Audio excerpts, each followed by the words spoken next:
시청자 여러분, 안녕하십니까? 이번 주 마지막 주요 뉴스입니다. 먼저 미국 뉴스입니다. 트럼프 대통령과 일론 머스크 사이의 브로맨스가 사실상 막을 내린 분위기입니다. 트럼프는 일론 머스크에 대해 제정신이 아니다라고 강하게 비난했습니다. 또한 현지 시간 6일 ABC 방송과의 전화 인터뷰에서 머스크와의 통화 계획에 대해 별로 대화하고 싶지 않다고 말했습니다. 두 사람의 갈등은 머스크가 트럼프의 세금 및 이민 정책을 공개적으로 비판하면서 본격화됐습니다. 머스크는 트럼프가 제프리 앱스타인 관련 문건에 등장한다고 주장하며 탄핵까지 거론했고, 트럼프는 머스크가 미쳤다며 정부 지원 중단 가능성을 언급했습니다. 트럼프 대통령은 과거 머스크를 지지하며 구매한 테슬라 차량을 처분하는 방안까지 고려 중인 것으로 전해진 가운데, 머스크는 단 하루 만에 340억 달러, 우리 돈 약 46조 원에 달하는 자산 손실을 입었습니다. 다음 뉴스입니다. 미국 아마존이 배달 업무를 수행할 수 있는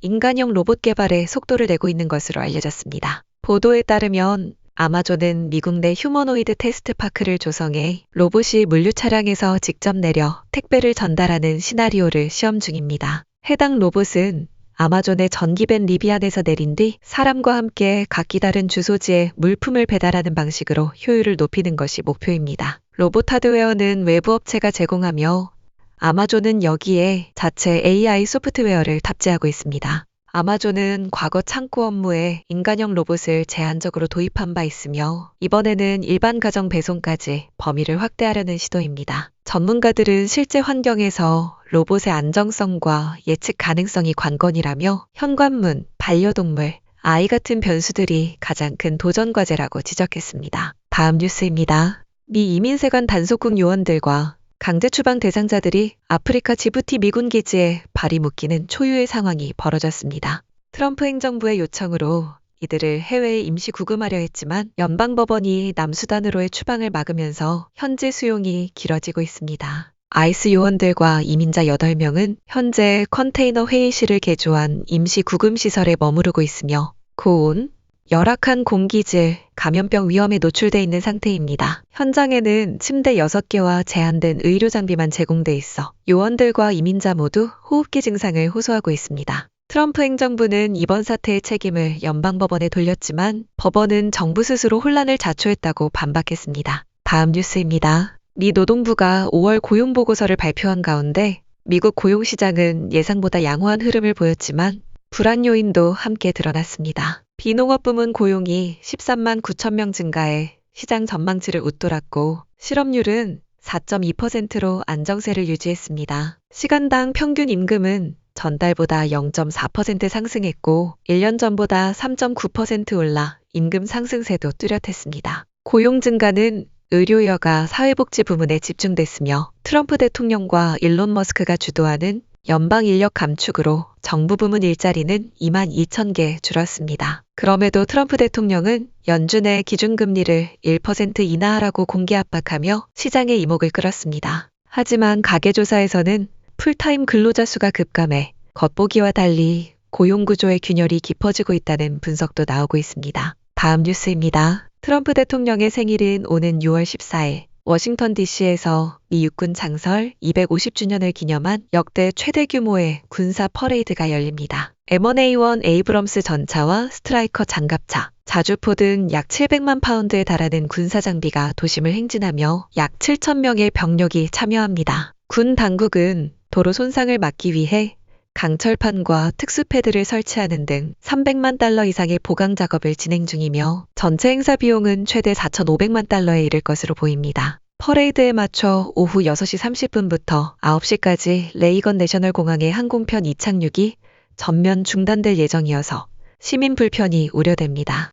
워싱턴 DC 시내 일부 도로와 수상구역도 통제되며 지역 당국은 교통 혼잡과 경제적 피해에 대한 우려를 표하고 있습니다. 행사 마지막에는 공군 낙하산팀이 트럼프 대통령에게 성조기를 전달하는 장면이 연출될 예정입니다. 다음은 한국 뉴스입니다. 제70회 현충일을 맞아 여야 정치권은 순국 선열과 호국 영령의 희생을 기리며 정파를 넘은 메시지를 내놓았습니다. 더불어민주당 박찬대 원내대표는 대한민국의 지속가능한 공동체를 위해 특별한 보훈 정책이 필요하다고 강조했고, 국민의힘 권동욱 대변인 역시 유공자와 유가족에 합당한 예우를 다하겠다고 밝혔습니다. 정당을 떠나 공통적으로 조국을 위한 희생에 사회가 마땅히 보답해야 한다는데 뜻을 모았습니다. 여야는 특히 안보 위기와 국제 정세의 불확실성이 커지는 상황에서 국민 통합과 헌법 가치를 수호하는 정치의 역할을 재확인했습니다. 서울 동작구 국립서울현충원에서 열린 추념식에는 각 당 대표들이 참석해 예를 표하며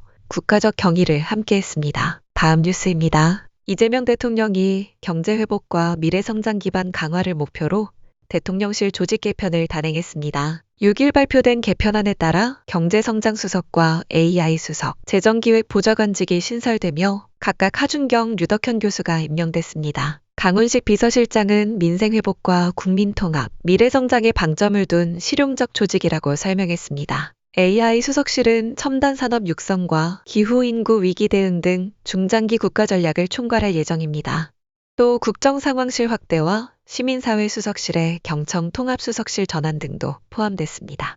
이번 개편으로 대통령실은 총 50명의 비서관 체제로 재편됐습니다. 다음 뉴스입니다. 국민의힘이 대선 패배 이후 지도체제를 둘러싼 혼선을 이어가고 있습니다. 친한동훈계는 조기 전당대회를 요구하고 있는 반면 친윤석열계는 비대위 체제 유지를 고려하면서 당내 갈등이 격화되고 있습니다. 박정훈 의원은 권성동 원내대표의 사퇴에도 불구하고 새 비대위원장 지명 시도를 우려하며 전당대회 지연 가능성을 제기했습니다. 이에 대해 권 원내대표는 비대위원장 지명서를 부인하며 정치적 음모론에 불과하다고 반박했습니다. 한편 김문수 전 후보 측 역시 전당대회 개최 필요성을 강조하며 비대위원장의 의문을 제기했습니다.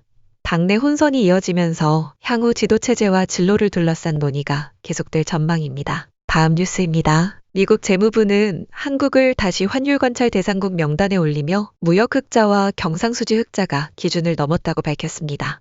환율관찰 대상국은 미국이 자국과의 무역에서 불공정한 환율 정책을 쓰는지 감시하기 위해 지정하는 국가입니다. 2024년 한국의 대미 무역 흑자는 전년보다 크게 늘었고 원화 가치를 안정시키기 위해 정부가 112억 달러를 외환시장에 풀었다는 내용도 보고서에 담겼습니다. 이번 조치는 트럼프 행정부 출범 이후 첫 환율 보고서로 무역 협상의 환율을 본격적으로 끌어들일 가능성이 높다는 분석이 나옵니다. 특히 미국은 앞으로 환율 개입뿐 아니라 연기금과 중앙은행 활동까지 정밀 분석하겠다고 밝혔습니다. 정부는 한미 간 긴밀히 협의에 오해가 없도록 하겠다며 시장의 불안감을 진정시키고 있습니다. 마지막 뉴스입니다. 해양수산부가 이재명 대통령의 지시에 따라 부산 이전 준비에 착수했습니다. 이 대통령은 대선 당시 부산을 해양강국의 중심 도시로 만들겠다며 해수부 이전을 핵심 공약으로 내세운 바 있습니다. 해수부는 추진단 구성을 검토 중이며 이전 고시를 통해 법적 절차를 밟는 방안을 유력하게 보고 있습니다. 다만 조직 개편이나 예산 확보, 민간 임차청사 사용 여부 등 구체적 실행 과제는 여전히 남아 있습니다. 직원 반발도 만만치 않은데 최근 해수부 설문조사에서는 본부 직원의 86%가 부산 이전에 반대했습니다. 정부는 관계부처와의 협의를 통해 주거교육 등 실무 대책 마련에 나설 계획입니다. 이상으로 오늘의 뉴스를 마칩니다. 시청해주셔서 감사합니다.